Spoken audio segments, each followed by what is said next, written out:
Today, the radical left Democrats and their allies in the fake news media, right back there, all those people with the camera,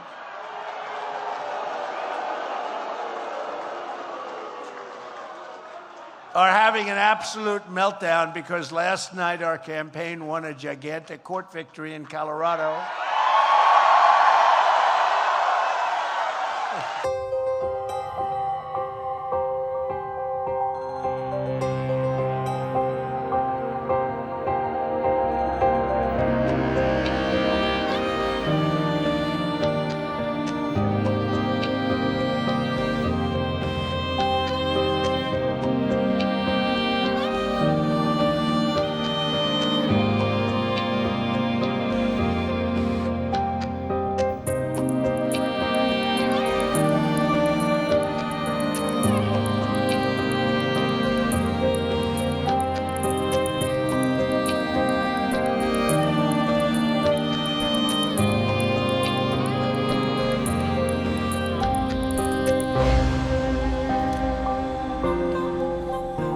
We are here because Trump claims, after all that, he has the right to be president again. But our Constitution, our shared charter of our nation, says he cannot do so.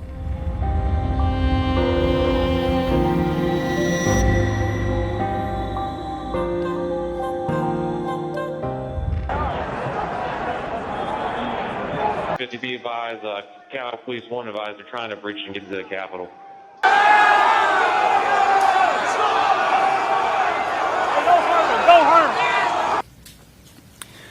The attack on our nation's capital on January 6, 2021 was an unprecedented assault on the seat of American democracy. As described in the indictment, it was fueled by lies. Lies by the defendant targeted at obstructing a bedrock function of the U.S. government, the nation's process of collecting, counting, and certifying the results of the presidential election.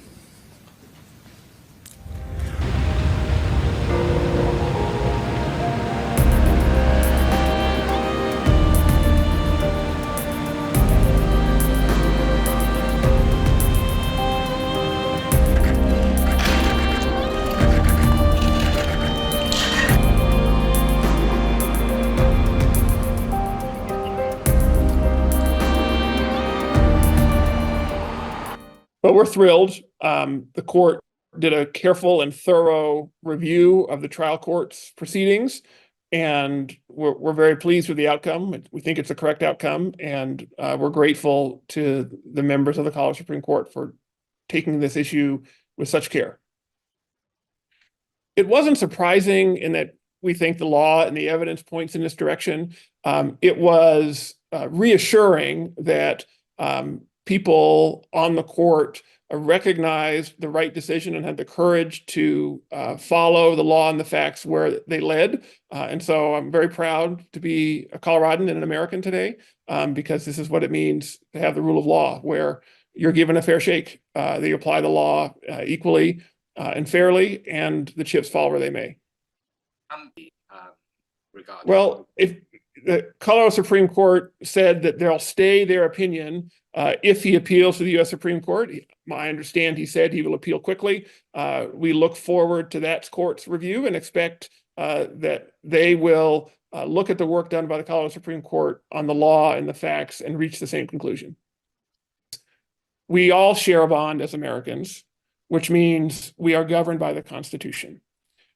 What happened here was a court applied the rules of the Constitution in the state of Colorado to reach an outcome after Trump was given opportunity to present evidence, to make his own case. He argued at length in the district court and in the Colorado Supreme Court.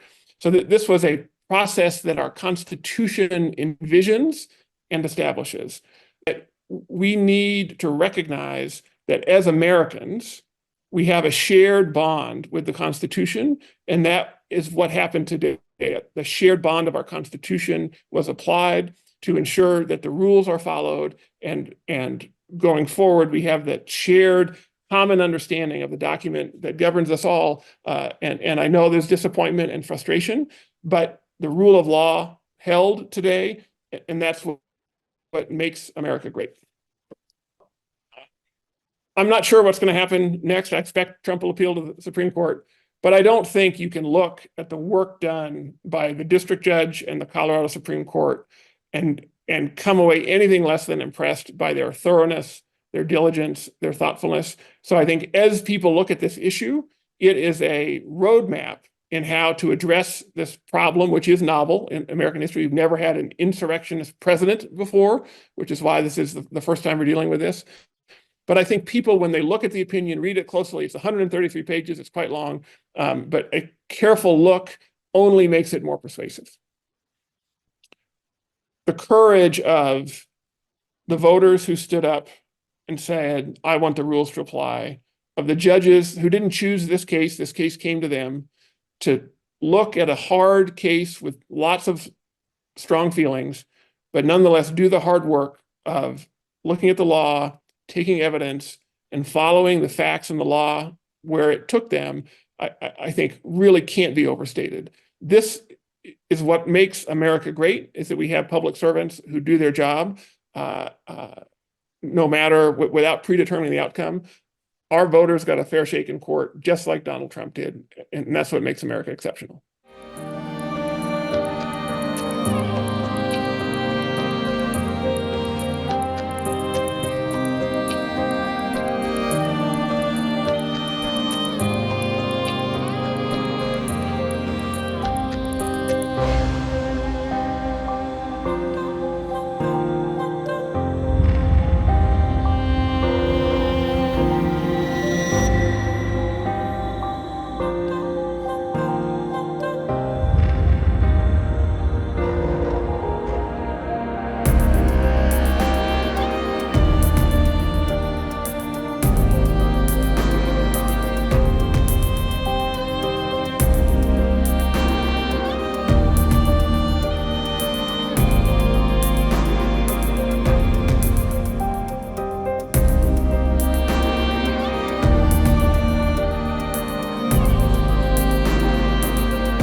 I'm Nick Riccardi, a national political writer based in Denver, Colorado, and this is a pretty historic night. The Colorado State Supreme Court just ruled in a 4-3 opinion that Donald Trump is not eligible to run for president in this state.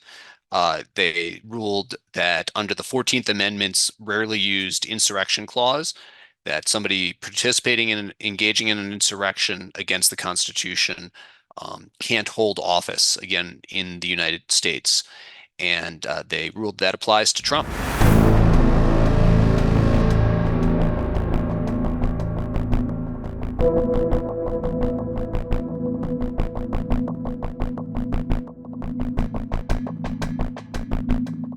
The next step is the U.S. Supreme Court, and that'll be the final step probably in this entire epic.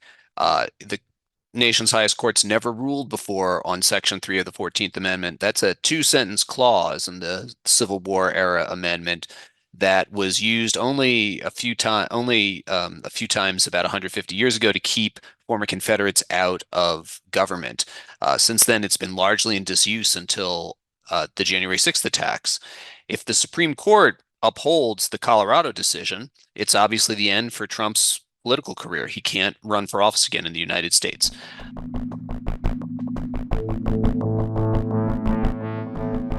Because no one has ever struck a presidential candidate from the ballot under Section 3, and because the U.S. Supreme Court has never said what Section 3 means, courts have been really hesitant to act on these lawsuits. A lot of them have gotten dismissed based on very technical legal issues like, do they have standing?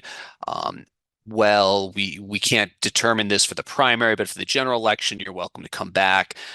Basically, judges have been kind of dodging this. Secretaries of state, the top elections officials in most states, have said, no, this is really out of our league. We can't decide it either. We need the courts to tell us. The courts have not been telling. Well, now somebody has kind of put their head above the trench line and said, yes, officially it does mean he can be disqualified. And that may well give cover, particularly to kind of some more liberal-leaning jurisdictions, to try and to go ahead and bar Trump from the ballot.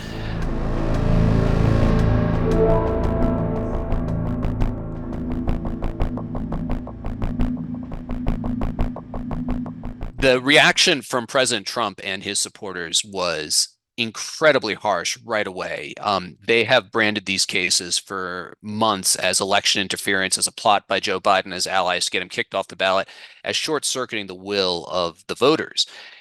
And they're not necessarily alone in this. This was a 4-3 ruling, a court of 7 democratically appointed justices, and 3 of those democratically appointed justices were really uncomfortable taking this step. And 4 of them obviously were not and thought it was very clear. And this isn't necessarily legally an issue that cuts on partisan lines. There's a number of conservative scholars who have really argued forcefully that the plain text of the Constitution means Donald Trump can't be president anymore. It doesn't matter whether you like him or not. It's in the Constitution, and that's the way conservatives like to do the law. And there are a number of more liberal courts that have said, hey, this really shouldn't be up to us, or have said we can't get involved. This is a political question, not the sort of thing that courts can get involved in. So because this has never been done before in American history, we're really plowing new legal ground here, and it's not breaking down on kind of traditional ideological lines. Politically, obviously, Trump is absolutely outraged, but his attorneys make a very strong argument that, look, this is democracy in action. He gets to run again, and the voters will decide whether or not he's a threat to the republic. It shouldn't be up to unelected judges to do it. And I think it raises a lot of very challenging questions about the way our country runs, and whether or not he should stay on the ballot or not. And that's one of the reasons these cases have been so interesting to watch.